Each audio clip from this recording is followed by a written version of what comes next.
Hey, welcome to At Length, a show where we talk at length with Melbourne-based young creatives.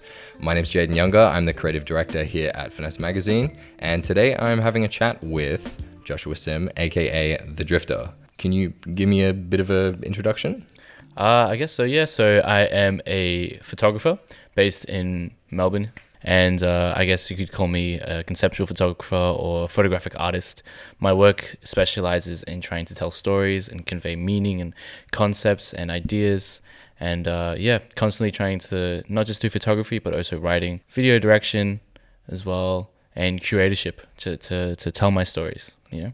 Fantastic. And I think today we'll get into some of those stories and find out a bit more about you. Yeah. To start off, you call yourself a conceptual photographer. Can you go a bit further into that? What differentiates your photography? I think the majority of people think that when they think of a photographer, there's this idea that, you know, a photographer just takes photos, they record stuff. They don't really, it's more that they're just kind of passive in it all. They just capture what's around them. You know, there isn't really much of this idea that a photographer is an artist, like the same way that a painter uses a brush.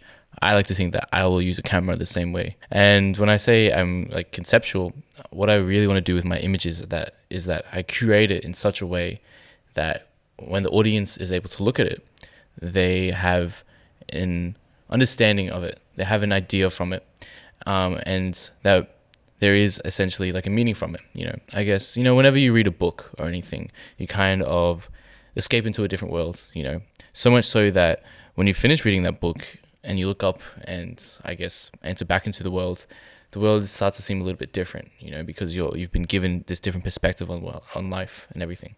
The same way I want my images to affect my audience is that when they look at it, they can have a different perspective and a different understanding of things and, you know, see life from a different lens, essentially. Yeah. Fantastic. So I have one of your business cards, right? And on the business card, it says photography X philosophy. Why do you make a point of saying philosophy when it comes to describing your art? Well, not many people know this, but I actually study philosophy. So my major is actually philosophy and anthropology. And I've taken a break on it now to focus on my photography. But my big major love in life was always philosophy. And for me, I use photography as a way to, I guess, convey that, you know. I like to think that, you know, you have to have that life experience, you know. And I wanted to try a different perspective where I use a camera instead to write my essays. I use a camera to tell my stories. And I think it's also a good way because it's easier to understand. I feel like a lot of philosophy as well is quite, it can be quite almost biased and almost discriminatory because a lot of philosophy takes years of academic training to understand and relate to. But what about if you just are able to look at an image and understand it straight away? And that way it can actually make philosophy more cosmopolitan and to a broader and wider audience as well, you know.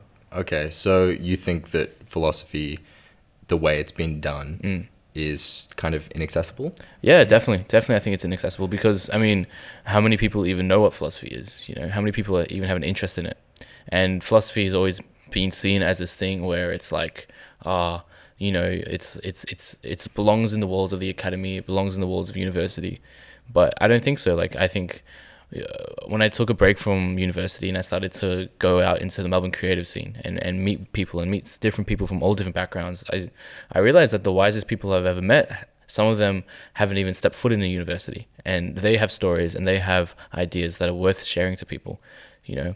And I get a lot of my inspiration from that, as well as that, to actually convey stories that aren't told, because I'm sure we'll talk about it later on, but I also use my lens to bring representation to people that haven't been represented, to tell stories that haven't been told, or not even just not told, but also silenced. You know, I want to give a voice to that as well. And obviously that's very important, but no one can find out about these stories unless you convey them and in a proper way. So maybe we can talk a bit about your process and how you go about packaging these stories. Yeah. My process has changed quite a bit over the past probably in the past year, my process has changed. I mean, I used to be the type of photographer that would get a shoot out once a week, you know, and just like I would have an idea and I would just bang out, no preparation, no kind of formality to it. It's just like I want to get it out of my head and I want to put it into a photo. now for me, I spend a lot more time being quite careful with everything, you know, and being quite more direct with everything as well. So in terms of my creative process now, it comes a lot with, say, something I've been thinking about. I mean, that's where it always starts, you know, is I'll have an idea about something, and it could just be from, you know, I might have had it in the shower, I could be on the train, I could just be thinking of an idea, and it would just come to me. And I never really just sit down thinking to myself, oh, I need to leave the table with an idea, with a new idea. I kind of just get inspired by the events that happen around in my life. And then from that, I start to think, you know, well, how can I best convey this visually? So I think, you know, even something like cinema is where I brought a lot of my inspiration, because cinema, especially good cinema, relies heavily on symbolism, you know. So it's like, okay, I want to have this idea of unity and connection.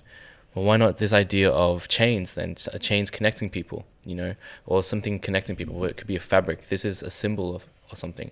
A crown representing strength, or flowers representing fragility, or maybe beauty, or even strength as well, you know.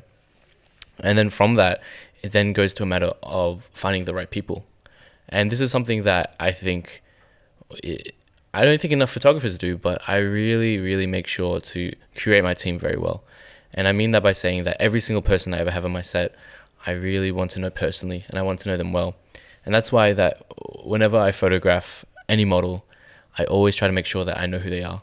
So even before the shoot, it could be weeks before the shoot, I'll just try to have coffee with them, sit down, and we'll just have a chat, you know. And this is just part of my process where it's like, I want to know you and I want you to be comfortable. And sometimes a lot of my photographs were inspired by their story, you know, and just to make sure that it isn't just like this product that I'm making, but it's a more personal thing. And I think it reflects in the photographs, because you can definitely tell when a model is comfortable or not in their in the images, you know. So that's what I do for that. And then from that, it's a matter of sourcing things, you know. And at this stage of our careers, I'm sure you know, is a lot of things are inaccessible for us, you know. So being creative isn't just being creative in terms of, you know, ideas. It's actually being creative in terms of how to use your money and how to use your resources. And you and I both know how heavily to rely on, you know, instead of, you know, I guess spending money on a studio, see if we know anyone that has a space, or find spaces and go location scouting to see if there's anything that, okay, maybe we might not have access to this, but we have access to maybe something else, and use what we have. It's all about, I guess, playing with the cards that you've been dealt with, you know. And then from there, it's just a matter of communicating it to everyone. Recently, you've been branching out into other mediums of communication aside from Instagram and online. We worked together with Titan Tiberian on a project last year named Wings, and you recently had your first solo exhibition. Why do you think it's important to move your art and your stories into a physical space? That's a really good question, actually. Yeah. I think the best way to put it is, I feel a lot of people definitely feel this kind of almost vapid feeling when it comes towards feelings coming towards something like social media, where you look at it and you put all this work and you put all this effort, hours, days, stress, and just like mental health sometimes, all on the line for a project, and for it just to kind of be shared out into the world and then kind of just vanish into thin air 2 seconds later, I think it impacts people quite a lot. And I think the idea of having it in a physical space where you say walk into a gallery or you walk into an exhibit and you know that you're there to see art is very different to someone just scrolling it through Instagram. Because when they walk into that space, they know that in their mind, it switches to say, I'm here to appreciate something. I'm here to appreciate art and take my time and take it slowly. And I think because of that, it really helps to send the message of what I'm trying to convey, you know, by having it in that physical space. Yeah, because I guess if you post something on Instagram, you have no control of the context that someone's experiencing it in. Lots of people will be on their phone and also watching Netflix, and there's all these other stimulus going on. Whereas if you have them in your space, you have full control of the context. Exactly. And it reminds me of something that one of my art teachers said, like back in primary school, I think. You can look at all these beautiful, because they had a lot of art books back at school, and I would always be flicking through them, and they said, you know, it's so beautiful to look at them in books, but nothing compares to actually seeing an artwork in person. And even though it's a photograph and it's still on like a print, there's a different feeling to it, and you can start to see different details that you wouldn't have noticed. It's blown up and it's in a space. Even things down to the framing, the position of where it is, all can impact on the way you perceive it and the way you take it in and consume it. And it just helps me give more control on what I'm trying to tell to my work. One of my favorite things about the way you approach photography is you don't just see it as getting the photographic equipment, taking the photo, editing it, and going up. There's a lot of nuance in the entire process. If you could, because I'm sure there's plenty of photographers watching this, could you maybe talk about some of the things you think are important to include when you're trying to take your photography to a next level? Like, I remember you were doing the framing for your past gallery, and you posted all about that and sourcing garments and stuff like that. Yeah. I think the one thing for me that really changed how I approached photography was when I just started to meet a lot of people who would ask me, well, why do you do it? Or why, literally just why do I do it? And I had to start thinking about it a lot. And it started to then create this process in myself where I would always become self-reflective. Well, why am I making this decision, basically? And when it came to actually producing work, I then had to ask myself a lot, well, sometimes you'll see an image, but then I think the one thing that would really distinguish, say, a photographer and an artistic photographer is a question of why is there every single element in that photograph, So literally, whether it be, even if a person is wearing a hat, or if they're wearing pearls, or if they're wearing a dress, it always meant to mean something. So I had to constantly ask myself.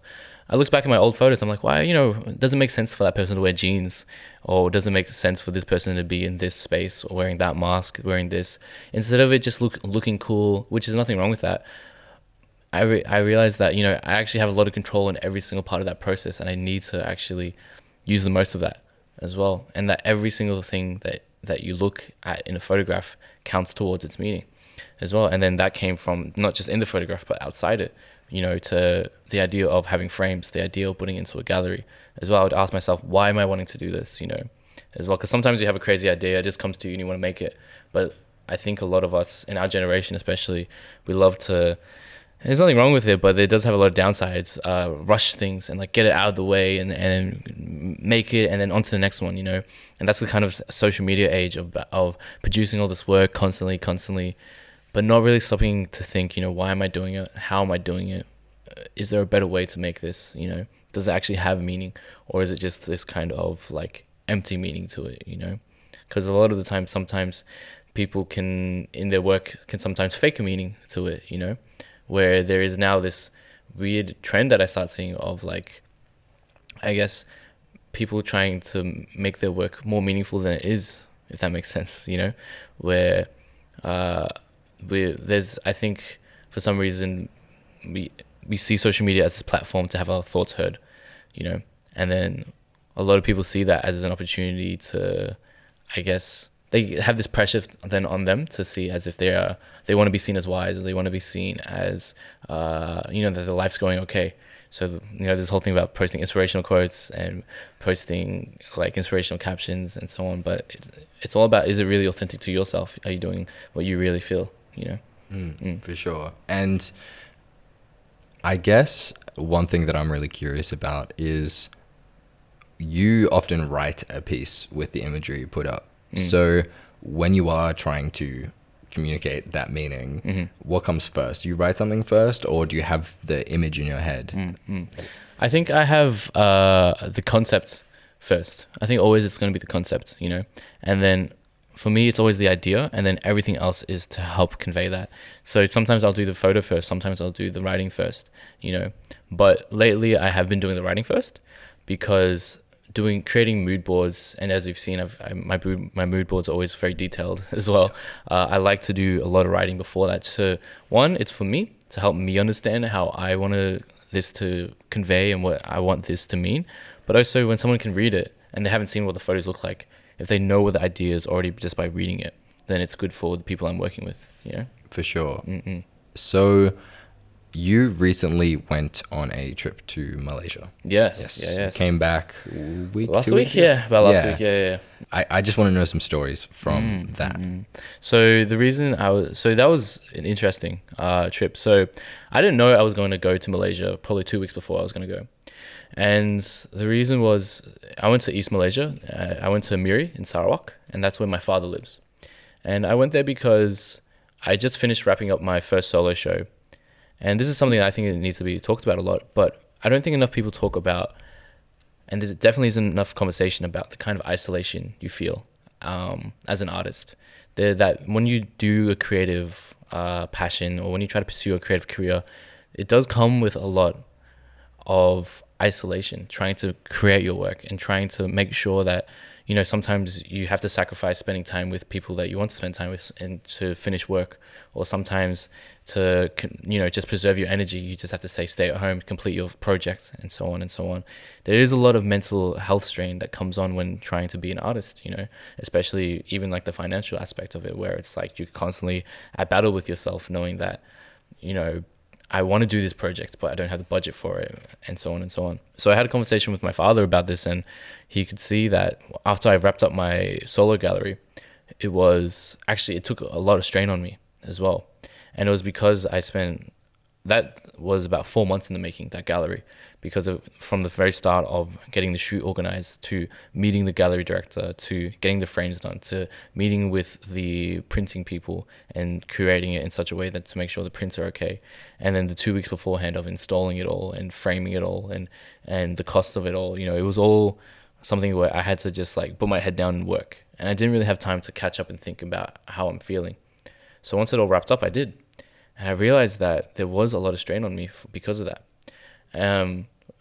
So having a conversation then with my father, he said to me that I ought to actually visit him back where he lives in Miri. And I haven't been to that side of Malaysia now. My father moved there about 3 years ago with my mother. So I haven't seen my parents in quite a while. So I thought, you know what, I've got a bit of extra money saved up, and I thought it might be a good opportunity for me to see my parents, who I haven't seen in such a long time. And also go back to Asia, you know, where, well, that's where I'm from. Not that specific part of Asia, but that kind of area of Asia. And it would be good to also connect with some roots and so on, you know. Now, when I got there as well, I started to find out that my father has met this artist. And this artist, his name is Tan Wai Keng. And Tan Wai Keng is an artist based in Miri, but his work is sold in Kuala Lumpur in Malaysia. And if you meet the man, he's a very modest kind of guy. Like, he's just, you know, everything he wears is just super minimal and simple. I went to his house and it's just bare. There's nothing flashy about it. If anything, the only flashy things are his paintings that he puts up on the wall, these super hyper realistic paintings. He's very, very talented with that. And this guy, his paintings sell for like 10 to 20,000 Australian dollars each, you know. And his whole wave is that he paints the indigenous people of Malaysia. They call it the Bumi Putra, and they're the kind of natives of Malaysia. And specifically, the one tribe that he paints are called the Penan people. And the Penan people are very interesting because they're one of the last hunter-gatherer societies in the world. They're still in a semi-nomadic kind of lifestyle. And he offered, because he was going to go visit there whilst I was in Malaysia for 2 weeks, and he offered to actually invite me to one of his trips there. But he usually, you know, gives out supplies, makes sure everything okay, keep up with the community, because he's been in liaison with them for the past 10, 15 years. And I would just go there, bring my camera and take photographs, you know. And that was, for my artistic process, that was so interesting. You know, I think a lot of artists can relate, but pursuing art has been so interesting for me because it's made me, I never would have thought like 9 years ago when I first picked up a camera that photography would lead my life in such a way that it helped me discover so much about myself, because it makes me go into different avenues that I wouldn't have if I decided to pursue, say, any other career. Like, I never would have thought that just clicking a button would have taken me to the places it's taken me, you know, and I'm sure you can relate to that as well. Yeah. Yeah, maybe not Malaysia, but definitely. Right. Yeah. That camera, is that the camera you took? Yeah, so I bought this film camera, which my friend Faith, shout out to Faith, she helped, she let me borrow for the trip.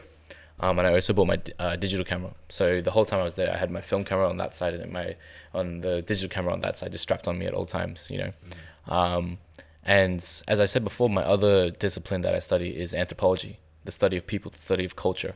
So I was also there, you know, with an idea of like almost going there with this idea that I want to write an essay, and it's to kind of document the lifestyle, this kind of lifestyle that's actually dying, to be honest with you. The Penang people, there's only about 15,000 left in the world. There's the culture I can see is starting to fade away because the younger generations are starting to assimilate more into an industrial lifestyle. The rainforests are also kind of starting to get attacked by illegal foresting and everything as well. So there's all these constant threats to their culture, this indigenous lifestyle, and the idea of taking videos and photographs was a way for me to say that this is a way to preserve this culture, this very, very beautiful culture that, you know, as I had a chat with Tan Wai Keng, he said that it's quite sad because he could see this culture die in his own lifetime.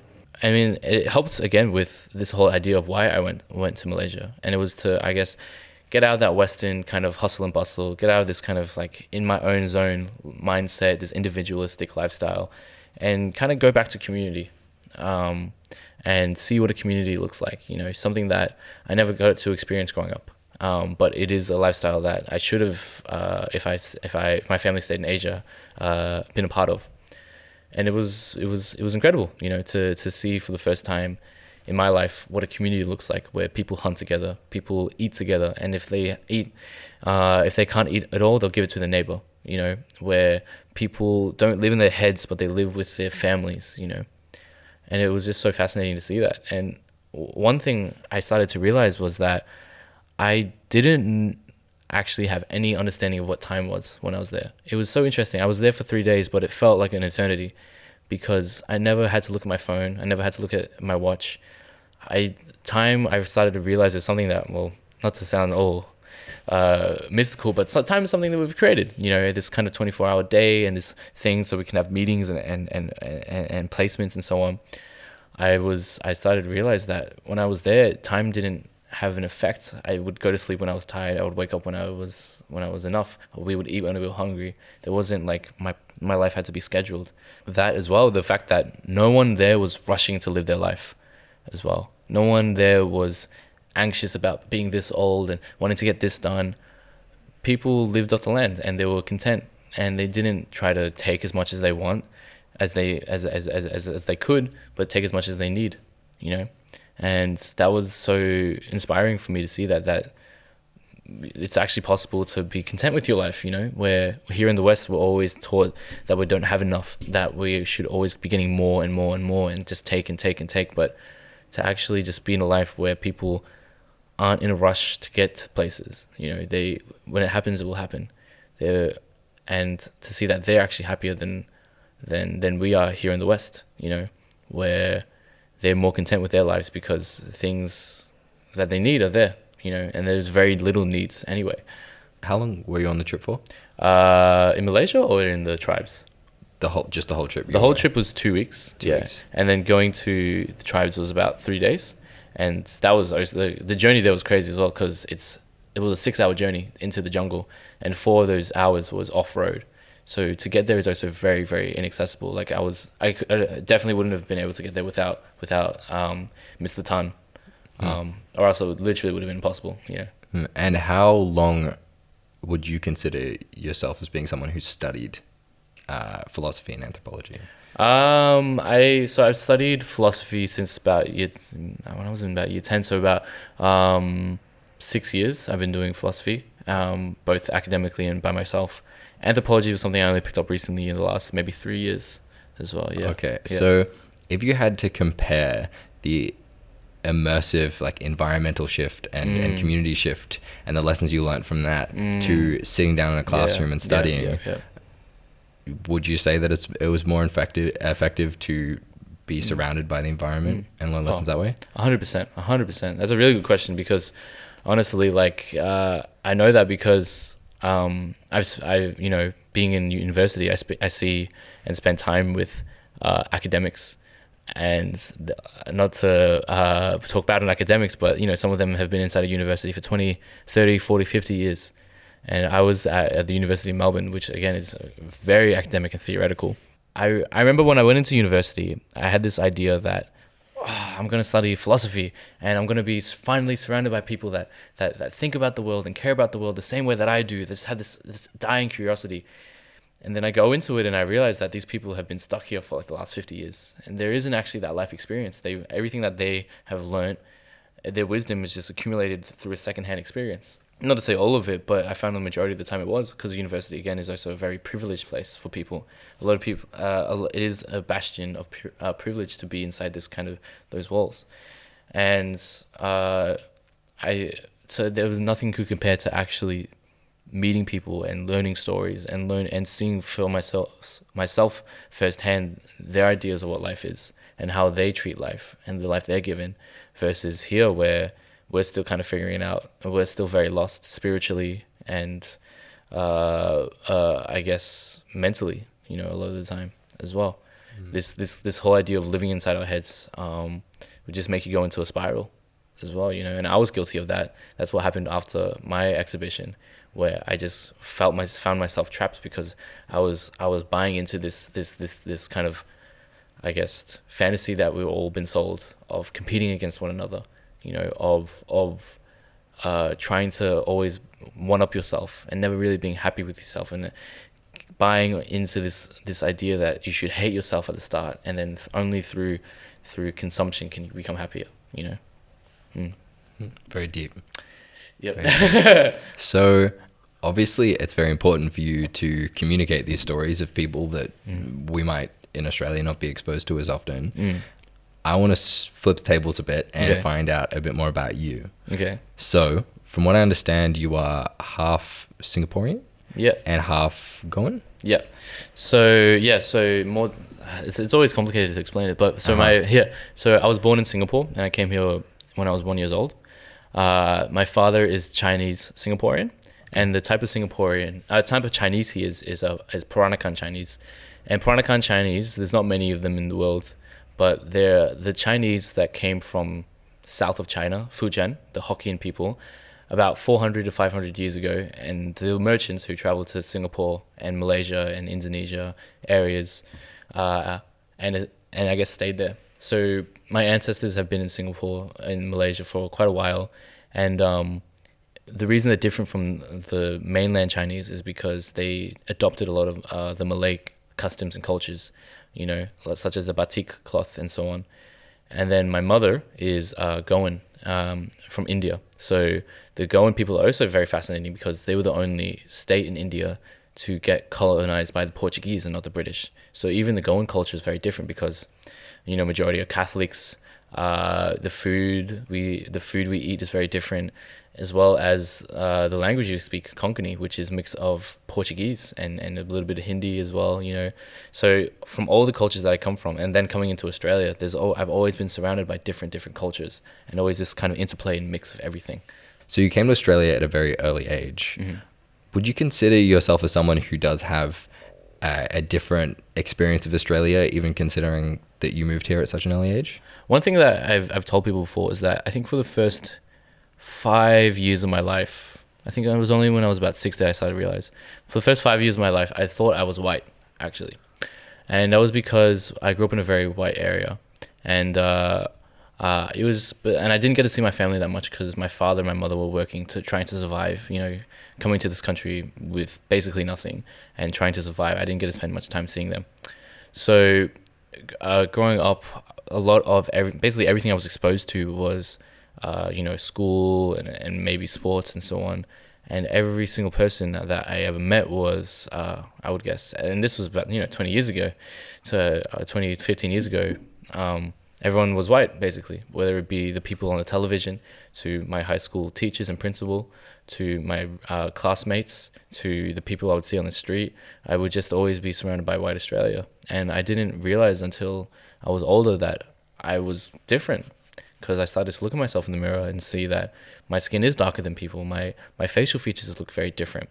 And this was something that growing up, and a lot of kids, unfortunately, can relate to this, but growing up, I became ashamed of that as well. Where, because you feel as if you're not part of the majority narrative, you feel ashamed of everything. And for a very long time, I actually rejected my Indian heritage. I rejected my Chinese heritage, and I wanted to assimilate into Australia, play the sports, play cricket, speak with an Aussie accent, have Aussie friends. And I didn't want to be seen as that ethnic person that people seem to always make fun of on television or even at school. I didn't want to be, I wanted to say that, oh, I'm one of the good ones, I'm one of the people that can fit in at least, So it was interesting, actually, relating it back to the trip, because going there was so interesting in the sense that for one of the few times in my life, I was surrounded by people that looked like me, especially going into the village and everything. I might not have grown up with these people, but I do feel a sense of solidarity with them, because I'm around a culture that I am not 100% used to, because I'm still quite distant growing up here and assimilating. But it was just nice, I guess, to return, I guess, to a sense of home, return to my parents and learn about my culture from their understanding. And everything, the context and narrative would change, where I guess over there I'd be considered as tall, or I'd be to just have the food that I never was able to have when I was younger, and now I'm trying to start to speak more Malay and trying to understand that. For a lot of kids growing up from this type of background, there becomes a point in your life, whether you're 20, and I've met people as old as 50 who've come to this realization, where they say, it was a mistake to actually reject my culture this whole time, and now I want to get it back. And it's actually not a matter of learning your culture, it's a matter of unlearning this other culture that's been placed upon you. And that's what's been going on in my life for the past probably 5 years, where I express it a lot through my work, and I'm not ashamed to do so, but express this kind of unlearning I've had, where instead of seeing myself in such a almost ashamed light, be proud of the culture I'm from, and to go there and visit, especially the Penang people, who are such strong people, fishermen, strong huntsmen, strong-minded, and incredibly kind and egalitarian. I realized that these people that I was taught to see as, weak and second class and, not as good as anything that any white Australian could do, are incredibly strong. They're incredibly strong role models. They're incredibly strong people, and something that I can learn of as well, even as a Westerner, I guess. That's why it was so illuminating for me coming back as well. Yeah. Obviously, the amount of insight you have about yourself now is something that a 5-year-old or a 10-year-old can't really possess. Yeah. So I'm sure there was a lot going on for you as a kid. Emotionally. I want to know if you think any of your story helped kick off your art, and where you think that kind of started, and if they have anything to do with each other. That's good. That's a good question. I think for myself, I consider myself a very hard worker. In the terms of, and to put into context of photography, as I said, my process to do one photo shoot takes like 3 months, and I consider myself compared to the next person, I consider myself a very hard worker. And it's because, well, one is, that's what I grew up on, that's what growing up as an immigrant is like, especially with nothing, is that you can't really rely on luck. You have to work hard, and you have to work to get what you want. And that's what I've been used to my whole life. Whether every position that I have, I've had to work for it. Every opportunity I've ever had, I've had to work for it. I'm not used to having things handed to me, And it's true for a lot of people. And you don't have to be an immigrant to relate to this, But to say that I'm not going to rely on luck or sheer talent or anything, it's literally going to be through my hard work and determination. And speaking to my father is probably one of the most inspirational things I can do when I'm feeling down, because I can ask him about his upbringing and what he did, Like, for example, my father visited Australia probably about 6 months ago to just get a checkup, from the doctors. So I got to spend a few days with him whilst he was here. And there was one day that he actually met me in the city after I finished work, and we were walking around the city. And my father came here before I came to make enough money for the family to afford to come here. And his first job was as a dishwasher in the CBD at a restaurant in Chinatown. And we were walking and we stopped by this one store, and it's a bao store. So they sell like, the dumplings and baos and everything. And I remember, like sometimes I go there. Actually, I used to go there after uni because it was really cheap. They're like $2 for like a nice piece of bread, and you can fill yourself up. And I used to go there, and it was always really nice, because I didn't really see it just as a cheap meal. I just thought, oh, it's nice food.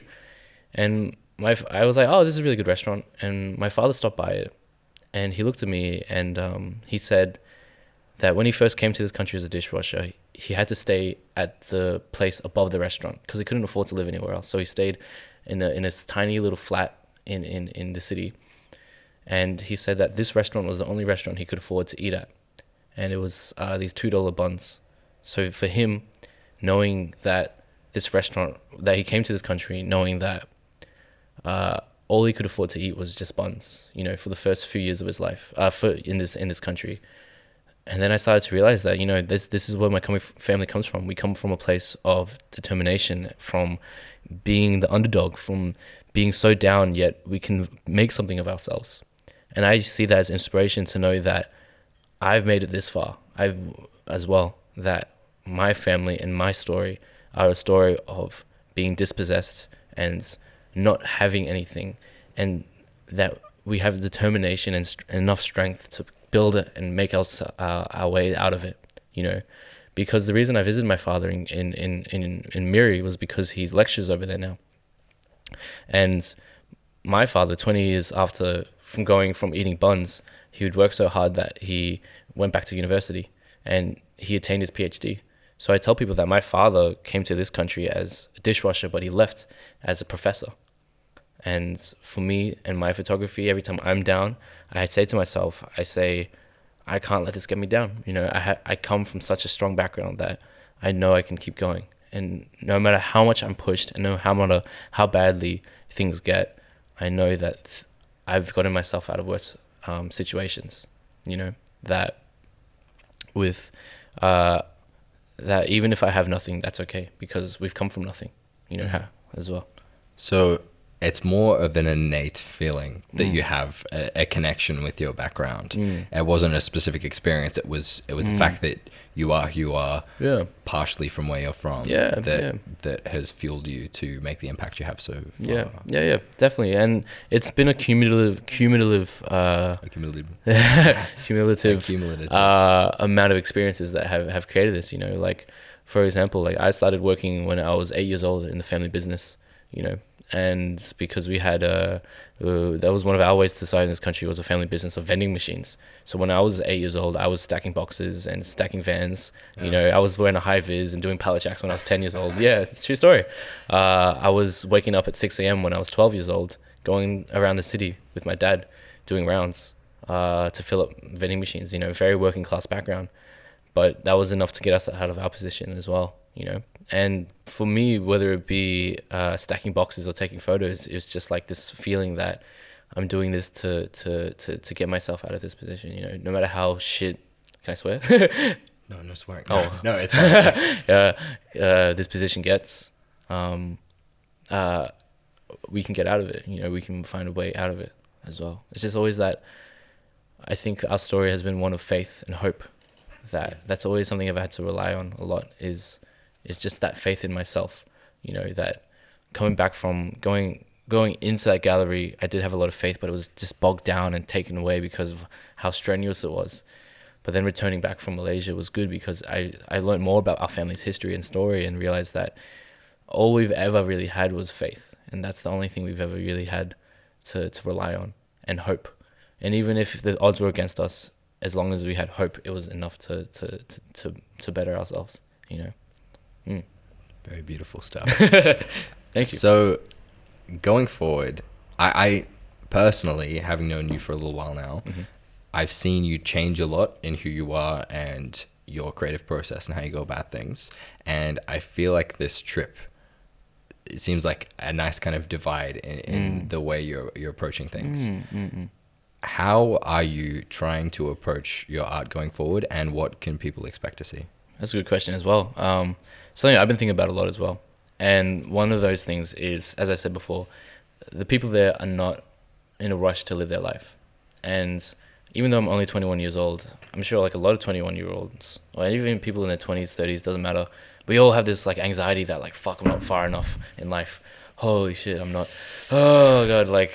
You betcha. Yeah. And I'm like, it's weird to say that. You mean in this time, it's like being 21 years old to people, it seems like we're old. A lot of people feel like I'm old and I haven't done enough, and there's that anxiety. It's a lot of anxiety coming along with it. So I started to say to myself, like, as long as I just do things with intention now. Before, it was all about just getting things done, and not really thinking about it. But if I actually do things with intention, in the sense of stopping to think, why am I doing this? And not to say not to work hard, but to work smart, in the sense of, if I pursue something, why am I doing this? And how can I do this in the best way? And to take my time with it. I think that's another thing, as I said before, that there's this big rush of things. And sometimes that can sacrifice how good our art is, because we just want to rush and get it out. But I say to myself, if I take my time and if I have faith in myself, things will just pan out. Because I think that anxiety is starting to diminish over time, because I've just said to myself, things will work out the way that they will work out. That if I continue to have faith in myself and continue to hope and continue to just to be true and authentic and just continue my process, no matter, even if I feel like I'm going nowhere, if I just keep waiting and I keep being patient and putting in the hard work, things will pay off down the road. It might not be straight away like we expect a lot of it to be. It might even be years away, but I know that I haven't gotten this far so far without that patience and hard work. I still got a very long, very, very long way to go, but I'm happy of where I've come from so far. Fantastic. Yeah. So I thought it would be a very cute way to finish off the interview by asking you to recommend 2 or 3 inspirations you have. This doesn't have to be photography or visual. It can be any inspiration that you have that you'd want people listening or watching to find out about. That's a good question as well. In terms of visual inspiration, I do get a lot of my inspiration and just like thirst for creativity from Koji Radical, who is, he's a London-based rapper, musician, artist, spoken word poet from London. And he just does the most incredible music videos, the most incredible songs. His lyrical content is crazy. And yeah, his visuals are just so incredible. It's definitely something that I love to emulate in my work. Just something so raw and natural, and it's telling stories that haven't been told as well. And then another one. Who else? I think an actual photographer that I like to follow quite a bit is Joey L. Have you heard of Joey L before? No, I haven't. Joey L is very interesting because he actually works a lot as like a fashion photographer. He does a lot of like very, I'm sure well-paying gigs doing these nice fashion editorial type of stuff. But he actually decided on his, I guess on his own merit, to make it out of himself to photograph, I guess. And this was quite an inspiration for my trip. But he's going around the world quite a bit and photographing certain ethnic communities or minorities and telling their stories. And whether it be the female Kurdistan fighters to the sadhus in the Ganges River, he'll go around the world with his team and just photograph them in the most beautiful way, tell their stories and do documentaries. And he's also quite young, so it's quite an inspiration to see someone that young really, I guess, commit their life to telling these untold stories as well. Fantastic. So we will have all of your recommendations in the show notes, the description of the video, or wherever you're watching this. And I guess that's all I need to know. Thanks very much for the chat. No worries. Just in case people haven't followed you already, where can people see your work? Yep. So my main platform, as we already discussed, is through Instagram. So you can find my Instagram on The Drifter. So THE full stop DR1 FTER as well. Yeah. Did you choose the one because you thought it'd be cool, or because the drifter was taken? It was taken, yeah. But it's been something now. It's been something that Exactly. people have recognized me That's for. a trademark. So, yeah, It's yeah, trademark. On Instagram, I am Jayden T Younger because a kid in America took Jayden Younger. But you can follow all of Finesse's content at Finesse Magazine on Instagram. We'll have everything in the description. Thank you very much for watching or listening. If you're listening to this and you want to watch, go ahead and watch us on our IGTV or our YouTube. All the links should be in the description. If you're watching this and you think I'm ugly or something, then feel free to listen to it on SoundCloud or Apple Music, wherever we've put it up. Give us a rating or a comment or a like, whatever you do on the internet. And that's the first episode of At Length. Awesome. It's been All a pleasure. Thank you. Thank you for having me. See you later.